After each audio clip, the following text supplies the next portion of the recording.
The Liza Destiny is finally here, and Guyana is closer than ever to First Oil 2020.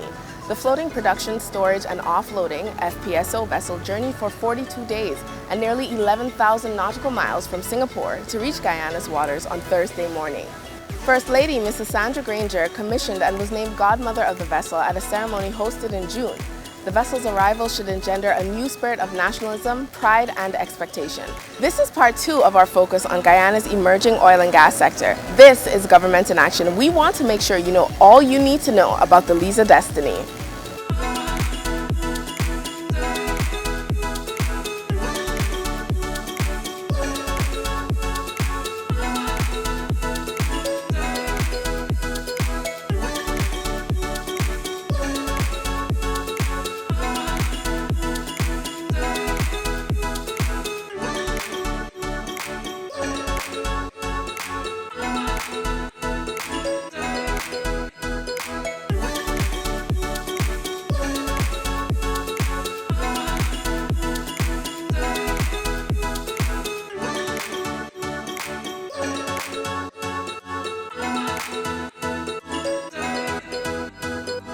The first quarter of 2020 will mark a 5-year time period between discovery and first oil. By that time, Guyana will have shaved years off of the industry average, which is about 7 to 8 years. Although the Liza Destiny is Guyana's first FPSO, Director of the Department of Energy, Dr. Mark Bino, insists that infrastructure like this will soon be a norm for Guyana.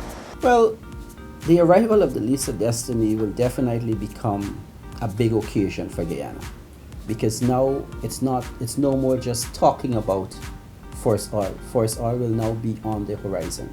I often like to put it in context by saying the vessel is powered by 160 megawatts of power, which is more than what Guyana currently consumes. Now that in itself tells you the volume of energy, because what we are doing here, it's not only a vessel, it is also a processing plant. Because as the oil comes in, it is separating the gas from the oil and re-injecting that gas into the well to enhance recovery. So it's a huge facility floating on the water. The important thing is, the second vessel that should be coming for the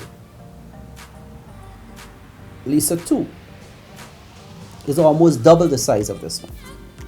The arrival of the Liza Destiny, he said, also brings to the forefront the finalization of key policies that will govern activities on the vessel. Right now, the department is making progress on Guyana's crude lifting agreement and a policy for crude marketing. The crude lifting agreement basically speaks to the fact that each investor will be allocated a certain portion of the oil.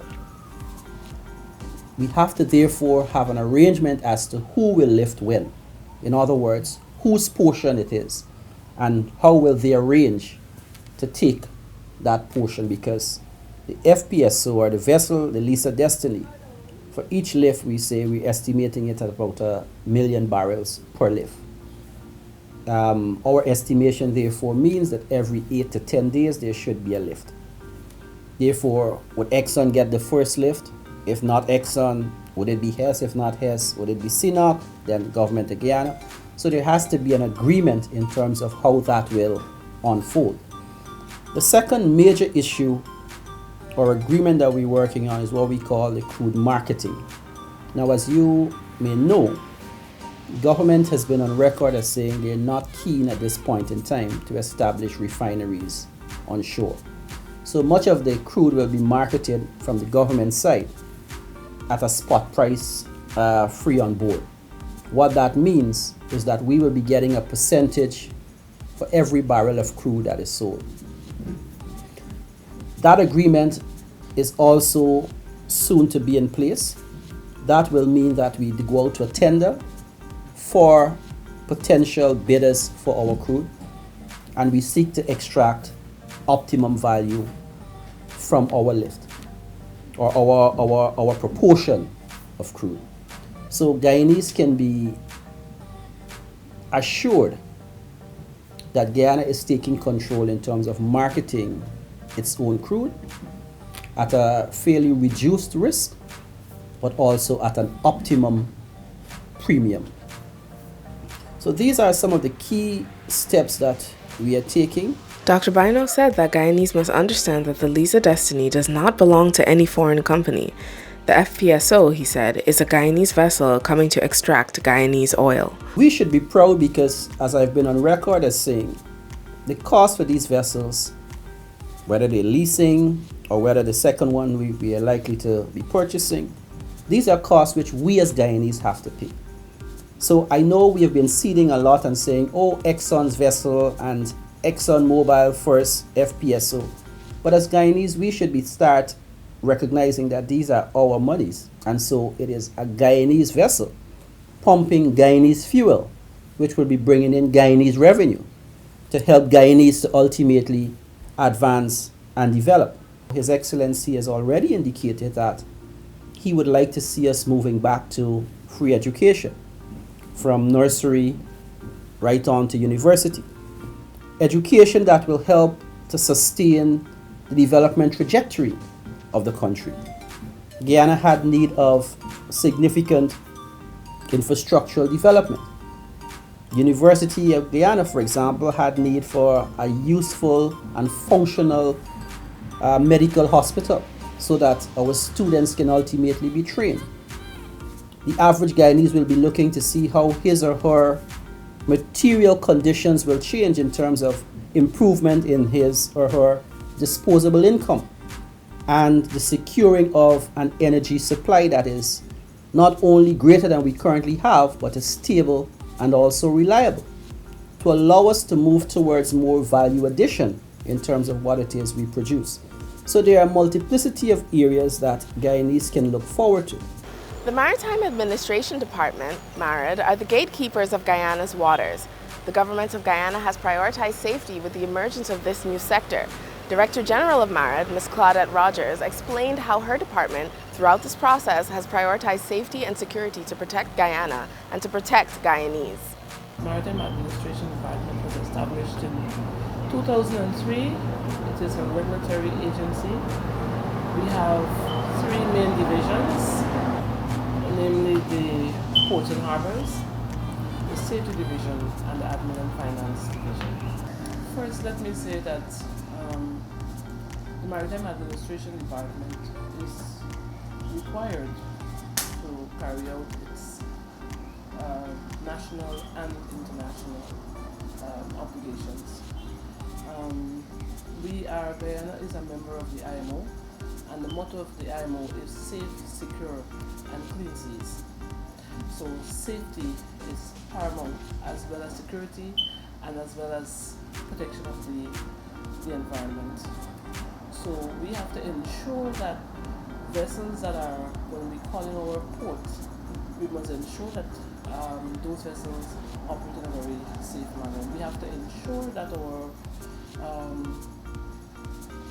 our waters that we're definitely going to be using to call to our harbors, that we ensure we give them the necessary guidance and that they can proceed without any hindrances as best as possible. The Director General said that consultation and capacity building has been key to ensuring the department's preparedness. From a maritime perspective, it means that we require to have safer ships. It means that we have to ensure that our crew are well trained, and so they must be certified. It's important that we will be required to do capacity building, because it's a specialized function and therefore it requires specialized personnel. So you have to ensure, in an effort for us to respond positively, those people must have the requisite training. So capacity building is of critical importance. It is still a work in progress. Right now, at this juncture, we have been meeting with various stakeholders. There has been quite an increase in the number of agencies, companies that are perhaps coming to Guyana in preparation for oil, and so they want to offer various services. They have been in contact with the administration, seeking our no objection in a number of areas going forward. They want for us to give them the necessary guidance, and we ourselves, because it's new to us, we have to be looking outside so that we can give them the proper guidance going forward. But we are ensuring equally that in-house we're taking all of the necessary steps to have our personnel well trained, well qualified, and like I said, it's a work in progress, so it's ongoing. I can't say that we are fully prepared for this first oil, but we know that we're taking all the necessary steps going forward. Guyanese Marine Officer and Inspector in Training, Mr. Alex Hines, was afforded the opportunity to travel to Singapore. Before the Liza Destiny's commissioning, Mr. Hines helped inspect the vessel for her voyage to Guyana. The reason for us for the visit was just to ensure that the vessel is up and ready with all its documentation, its safety requirement, that the vessel hull and security and everything was okay for it to leave Singapore and head on to Guyana. I don't think I could sum up words to explain that. It was something really new, wonderful. I learned a lot from it. Really good exposure, very good eye-opener to me. And it goes to show that if you could set your mind to something, you could be sure to achieve it. And I was one person that was fortunate enough to experience something like that. It's really nice, kind of nerve-wracking. My heart is pounding because to know that I traveled so far to check on the vessel and within a matter of days or what's not, yeah, it's going to be right offshore and so on. So it's really nice. I would really like an opportunity as well again to go back and see how things have improved from the time I was there to the time now, and also get a understanding of the production and so on also with first outcomes. Where the oil and gas industry is concerned, Guyana is launching into unchartered territory. Guyanese, however, can rest assured that every decision made by the Government of Guyana and the Department of Energy is carefully calculated and planned to bring the greatest success for this industry. The arrival of the Liza Destiny means so much for Guyana. This is a moment in history that the nation won't soon forget. That's it for Government in Action. I'm Grace Williams. Have a good week.